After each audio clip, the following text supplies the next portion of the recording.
Fit रहना है, बीमारियों से दूर रहना है तो रोजाना वर्कआउट करना चाहिए, कम से कम 40 मिनट तो रोज। और ये बात आपने लगभग हर डॉक्टर, फिटनेस एक्सपर्ट से सुनी होगी, न्यूज़ आर्टिकल्स में पढ़ी भी होगी। और ये बात सच भी है, क्योंकि भाई तंदुरुस्त रहने के लिए वर्कआउट करना तो ज़रूरी है। चाहे फिर आप घर पर वर्कआउट करें, जिम जाएं या पार्क में। लेकिन एक दुविधा है कि हाई बीपी के मरीज, दिल के मरीज क्या करें, क्योंकि एक्सरसाइज करने के दौरान धड़कन तेज होती है, साथ ही ब्लड प्रेशर भी बढ़ता है, जिससे हाई बीपी के मरीजों को, दिल के मरीजों को खतरा हो सकता है। और इस दुविधा में लाखों लोग जी रहे हैं। हाई बीपी के मरीजों को जिम में किन बातों का ध्यान रखना चाहिए, किस तरह का वर्कआउट नहीं करना चाहिए, हाई बीपी के मरीजों को कौन सी एक्सरसाइज करनी चाहिए ताकि उनको बेनिफिट मिले, और साथ ही साथ वो ऐसा क्या खाएं और क्या ना खाएं ताकि उनकी तबीयत खराब ना हो, और क्या प्रोटीन सप्लीमेंट ले सकते हैं या इससे कोई नुकसान हो सकता है। इन सभी सवालों के जवाब जानेंगे फिटनेस एक्सपर्ट सुमित दुबे से कड़क हेल्थ के इस एपिसोड में। नमस्ते, मैं हूं आयुष। चलिए शुरू करते हैं आज का शो।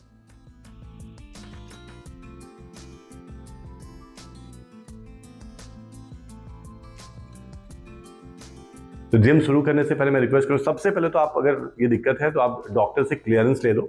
आप डॉक्टर से पहले क्लियरेंस लो, राइट? और उसके बाद सब कुछ हो जाता है। उसके बाद अगर आप जिम जाते हो तो जिम जाके मॉडरेट वर्कआउट करना है। क्या करना है? सबसे पहले 5-10 मिनट नॉर्मल वार्म अप करना है थोड़ा। उसके बाद मॉडरेट वर्कआउट, ज़्यादा हाई इंटेंसिटी वर्कआउट नहीं, ज़्यादा लिफ्टिंग नहीं, ये सब कुछ नहीं करा ज़्यादा। और उसके बाद आराम से कूल डाउन भी, जब वर्कआउट हो गया 4 मिनट, 5 मिनट, 7 मिनट आप स्पेंड करो, कूल डाउन करो, और बीच में अपने आप को हाइड्रेट करते रहो। ये पूरा ध्यान रखो। और अगर अचानक से ना, मान लो थोड़ा सा डिस्कम्फर्ट आता है, थोड़ा डिजीनेस आता है, कुछ ऐसी चीज़ें होती हैं, तो स्टॉप कर दो उसी समय, आराम से स्टॉप इट इमीडिएटली। तो वर्कआउट जो अवॉइड करना चाहिए, मेजरली हैवी लिफ्टिंग, जैसे squats, heavy squats, leg press, heavy chest, जब हम करते हैं चेस्ट बेंच प्रेस, तो ऐसे जितने भी ना हैवी वर्कआउट है उनको थोड़ा अवॉइड करो। थोड़ा सा मॉडरेट वेट के साथ वर्कआउट करो, ये सबसे पहला है। दूसरा, एक वो भी होता है कि जब हम काफ़ी हैवी लिफ्ट करते हैं तो हम थोड़ा सांस रोक के, हम ब्रीथ होल्ड करके, हम जैसे हम स्क्वाट्स करते हैं या बेंच प्रेस करते हैं तो हम ब्रीथ होल्ड करते हैं, उससे बचना। ब्रीथ होल्ड नहीं करना है, मॉडरेट वेट के साथ एक्सरसाइज करनी है, राइट? उसके साथ ही साथ जैसे बहुत ज़्यादा, जैसे HIIT वगैरह से बचना है। अब ऐसा कोई भी वर्कआउट जैसे बहुत ज़्यादा आपका हार्ट बीट बढ़ रहा है, मान लो कि आपको 500 जंपिंग जैक करने हैं, 200 जंपिंग जैक करने, इन चीज़ों को नहीं करना है। मॉडरेट वर्कआउट करो। अगर जैसे हमने टो टैप कर लिए, हम जंपिंग जैक भी कर रहे हैं तो हमने जंपिंग जैक 20-20, 30-30 के सेट्स कर लिए, वैसे किया। और जो हैवी वर्कआउट है वो भी हमने थोड़ा मॉडरेट लिफ्ट किया, हम हैवी लिफ्ट नहीं करेंगे, इसका पूरा ध्यान देंगे। और जैसे बहुत सारे वर्कआउट हैं जहाँ पे जर्क लगता है, जर्किंग वाले वर्कआउट नहीं करना। एक और चीज़ से बिल्कुल बचना, ओवर ट्रेनिंग नहीं, ओवर ट्रेनिंग बिल्कुल भी नहीं, क्योंकि ये बहुत बुरा होता है। ओवर ट्रेनिंग का मतलब क्या होता है? जब बहुत वर्कआउट कर लेते हैं, एक 1-1.5 घंटे हम काफ़ी वर्कआउट करें, डेली करें, we are not taking rest, ये आपको नुकसान देगा। सारे मॉडरेट वर्कआउट, अगर आप वेट ट्रेनिंग कर रहे हो तो मॉडरेट वेट के साथ आप ज़्यादा रेपिटेशन कर लो, चल जाएगा। जैसे जहाँ पे 10 रेपिटेशन, 8 रेपिटेशन के लिए हम ज़्यादा रेपिटेशन कर लेंगे, चल जाएगा। उसके अलावा मॉडरेट साइकिलिंग, थोड़ा swimming, normal brisk walk, normal jogging, थोड़ा मोड़ा डांस वांस करना, एरोबिक करना, ये सब कुछ चलेगा। लेकिन कोई भी चीज़, जैसे थोड़ा सा कैसे बताऊँ मैं, कोई भी चीज़ जो बहुत इंटेंस होगा वो नहीं चलेगा। तो आप ऐसे मान लो आपको सारे वर्कआउट करने हैं जो मॉडरेट इंटेंसिटी के हो। इट डज नॉट मीन कि आप कोई वेट वर्कआउट नहीं करोगे। आप पुशअप्स भी करोगे, आप पुलअप्स भी करोगे, आप चेस्ट भी करोगे, आप सब कुछ करोगे, राइट? लेकिन मॉडरेट करोगे, आप रेपिटेशन बढ़ा लो और थोड़ा सा इन चीज़ों को ध्यान रखो, तो ये आपको बहुत बेहतर रिजल्ट देगी।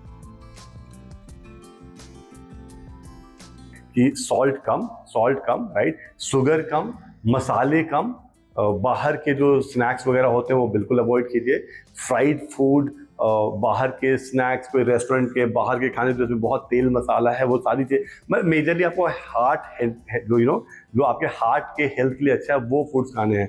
आप कोकोनट वाटर ऐड करो, आप कर्ड ऐड करो, आप स्पिनच, आप सारी हरी सब्जियाँ, राइट? आप lean protein, fish, chicken, red meat वगैरह अवॉइड करो, एग्स खा सकते हो आप, सारे थोड़े से कॉम्प्लेक्स कार्ब्स खाओ, सारे जितनी भी दालें हैं आप सब कुछ खा सकते हो, जितने भी नट्स हैं ये खा सकते हो।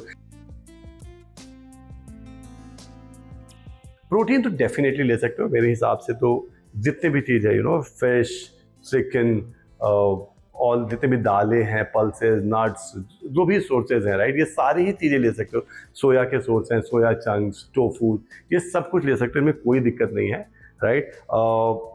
सप्लीमेंट के बारे में बात करनी है तो सप्लीमेंट में अगर किसी को कोई किडनी इश्यूज है, ऑलरेडी कोई किडनी इश्यूज है, कुछ है, तो डेफिनेटली फिर तो डॉक्टर से आप बात करो, उसके बाद सप्लीमेंट लो। बट अगर कोई इशू नहीं है तो ये सब कुछ ले सकते हो। ये नॉर्मल प्रोटीन तो आप 100% ले सकते हो, जितना मॉडरेट प्रोटीन है ये तो लेना ही चाहिए। इसके अलावा सप्लीमेंट कौन से बेहतर होंगे, तो डेफिनेटली जैसे मैग्नीशियम बिल्कुल ले सकते हो, मैग्नीशियम, ओमेगा-3, CoQ10, ये सब चीज़ें ले सकते हो। लेकिन याद रख लेना इसमें भी ये सप्लीमेंट सबसे ऊपर तो वही है कि आपका मॉडरेट वर्कआउट, स्लीप, रेस्ट, वो इससे भी ऊपर है, वो सब कुछ है। और आप ये भी करते हो तो डेफिनेटली बहुत हेल्प मिलेगा। तो समझे, फिट रहना है तो वर्कआउट तो करना ही पड़ेगा, लेकिन हैवी नहीं, लाइट।